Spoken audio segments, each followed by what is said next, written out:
Olá pessoal, sejam bem-vindos a mais uma das nossas aulas. Hoje nós vamos falar sobre roteirização de veículos rodoviários. Essa aula, claro, ela é um complemento à aula passada, quando nós abordamos os modos de transporte, falamos bastante sobre o modo rodoviário, e agora a gente vai avançar em uma questão importante também para quem gerencia o transporte rodoviário de carga nas empresas, que é a roteirização. Então, só para destacar o motivo pelo qual nós estamos enfocando nessa parte da nossa matéria, nós temos na literatura que os custos de transporte eles variam de 1 a 2 terços dos custos logísticos.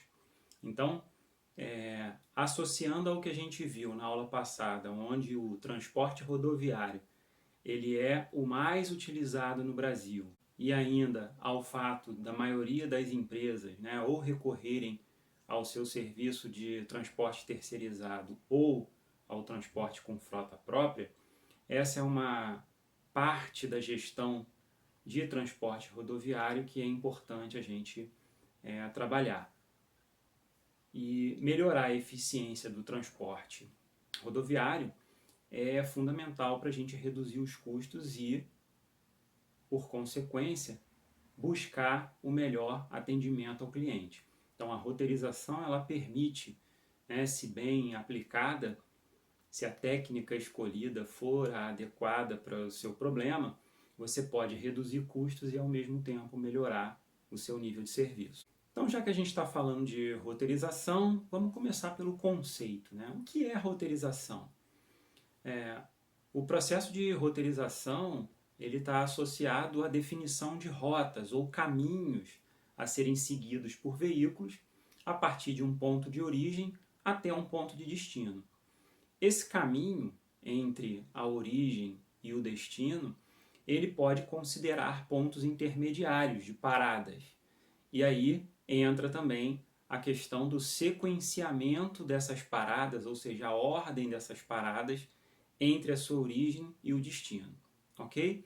Bom, já desde o início é importante deixar claro que a maioria dos problemas de roteirização eles são bem complexos porque envolvem muitas variáveis.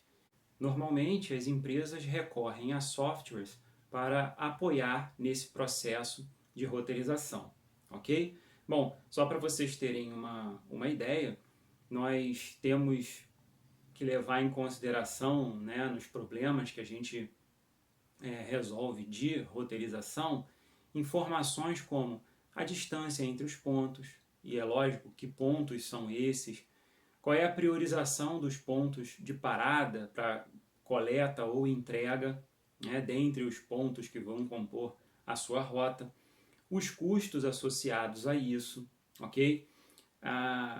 Outras informações como a caracterização da frota, tipo de veículo, capacidade desses veículos, ok? Como que a carga vai ser organizada dentro dos veículos em função do sequenciamento de paradas que você fez, tá? E uma série de outras informações relacionadas, por exemplo, a restrições e características da via, né? Existem vias que você só pode utilizar em determinados horários para veículos de carga, existem vias que são mão única, mão dupla, existem janelas de horário, principalmente no transporte urbano de carga, onde em determinadas regiões você pode circular entre um horário e outro, né, com determinados tipos de veículo. Então, vocês conseguem perceber que existe uma infinidade de informações e que nós devemos levar em consideração para o nosso processo de roteirização.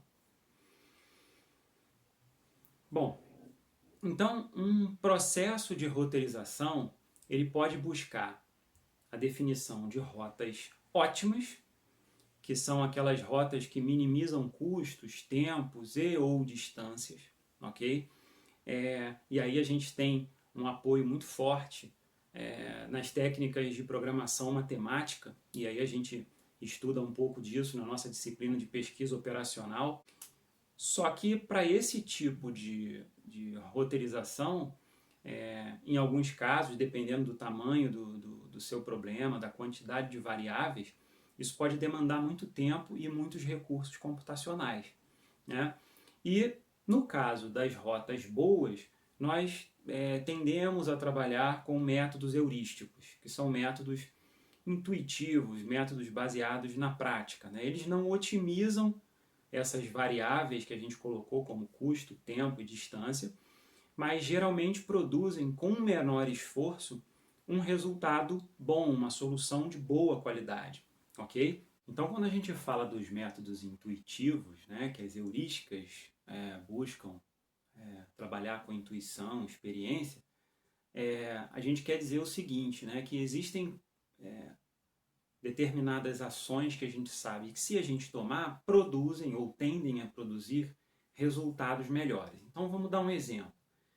Imaginem que eu tenho 3 pontos de parada na minha rota e eu tenho o ponto 1 e o ponto 2 que são muito próximos entre si. E o ponto 3 é mais distante desses dois primeiros. Por experiência, por intuição, né, pelo que a gente observa na prática, eu vou percorrer menores distâncias se eu visitar o ponto 1 e o ponto 2 em sequência e depois visitar o ponto 3, ou visitar o ponto 3 para depois visitar o ponto 1 e 2.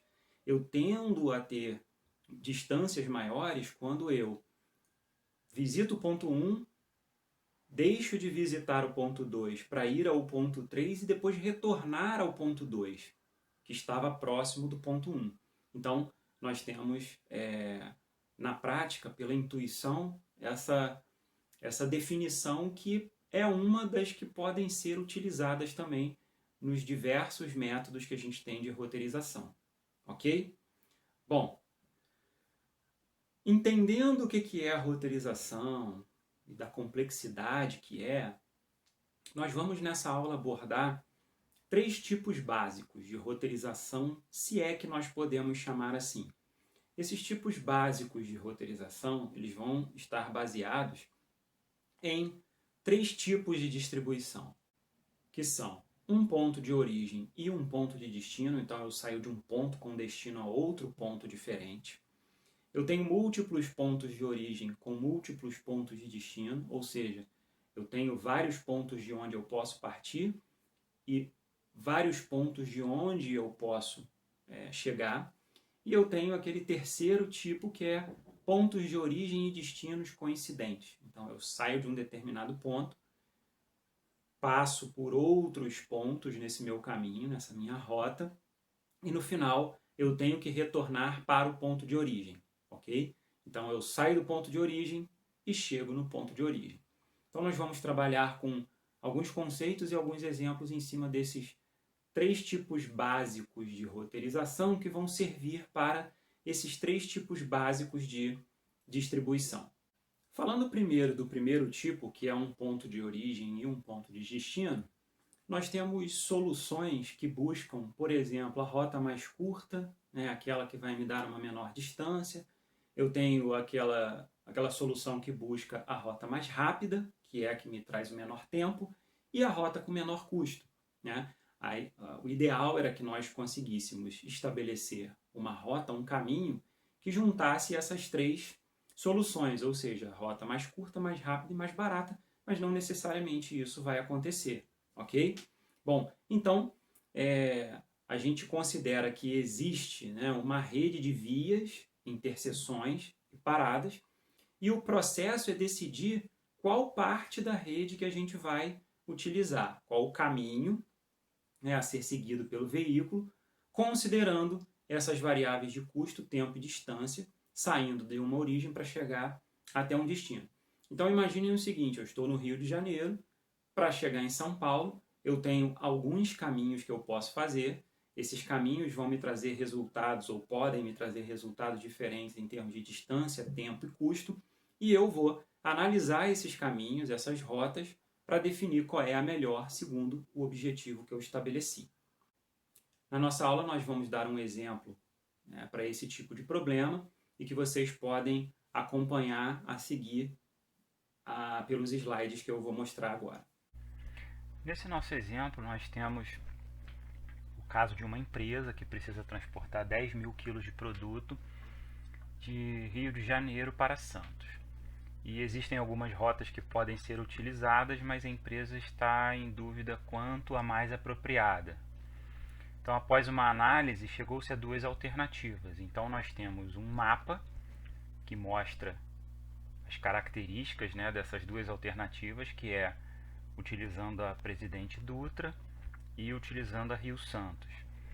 E nós temos também esses dados, né, relacionados à distância, quantidade de eixo do veículo, custo por quilômetro e por pedágio, a existência de praças de pedágio entre Rio de Janeiro e Santos, a velocidade média do veículo e o tempo de parada nos pedágios. Bom, então as perguntas são: qual é a melhor rota considerando o custo, qual é a melhor rota considerando o tempo e que aspectos influenciam na decisão da melhor rota. Então temos aqui o mapa, saindo do Rio de Janeiro para São Paulo, ou pelo litoral Rio Santos ou pela Dutra, e cada uma com as características que nós apresentamos anteriormente nos dados do problema. Para facilitar a nossa análise, nós incluímos aqui todos os dados do problema, ok? E nós fizemos as contas necessárias aqui para cada alternativa. Então nós temos o tempo calculado em horas, o custo em unidades monetárias. Então, para Dutra nós temos aqui 501 quilômetros. O tempo de percurso a gente faz utilizando a distância dividido pela velocidade, a gente vai achar o tempo em horas, ok? A gente tem o pedágio também, o pedágio é calculado, né? Transformando 10 minutos para hora, então por isso que a gente divide por 60 vezes o número de praças de pedágio, ok? Então a cada praça de pedágio nós gastamos 10 minutos, e aí nós temos também o tempo total que o veículo perde passando nos pedágios. E aí nós temos o tempo total para percorrer a distância daquela rota, ok? Fizemos isso para Rio Santos. A diferença é que na Rio Santos nós não temos pedágio, então aqui o tempo é zero, ok? E nós temos também o cálculo do custo, né? Então, o custo do percurso, que vai ser 1,10 por quilômetro vezes a quilometragem daquele percurso, e o custo do pedágio, que vai ser o número de eixos vezes o valor de cada eixo vezes o número de pedágios. E aí nós temos o custo total, que é a soma desses dois custos, ok? Então agora, depois de fazer esses cálculos, nós temos condição de responder as perguntas do nosso problema, né? Então, a melhor alternativa, considerando o tempo, é a Rio Santos, BR-101. Ela é um pouco menor. E considerando o custo também. Notem que ela não é a mais curta, mas ela é a mais rápida e ela é a mais barata. É claro que esse é um exemplo pegando informações fictícias de dois caminhos existentes, né? Então, aqui não reflete a realidade, mas só para vocês entenderem como funciona, né, a relação das variáveis e como que a gente pode fazer uma análise referente à melhor rota. Bom, e a terceira pergunta, né, que é: que aspectos influenciam na decisão da melhor rota para esse caso? A gente tem aqui algumas observações que nós devemos fazer. Então, por exemplo, a conservação e segurança da via, porque pode ser que pela conservação e segurança a velocidade média do veículo mude, né? As janelas de horário, pode ser que num determinado caminho, numa determinada estrada, não se possa passar com veículos de carga num determinado horário, que são as janelas de horário. O tipo de produto autorizado, não é o caso desse nosso exemplo, mas tem produtos que não podem passar por determinadas rodovias, como é o caso dos produtos perigosos, ok?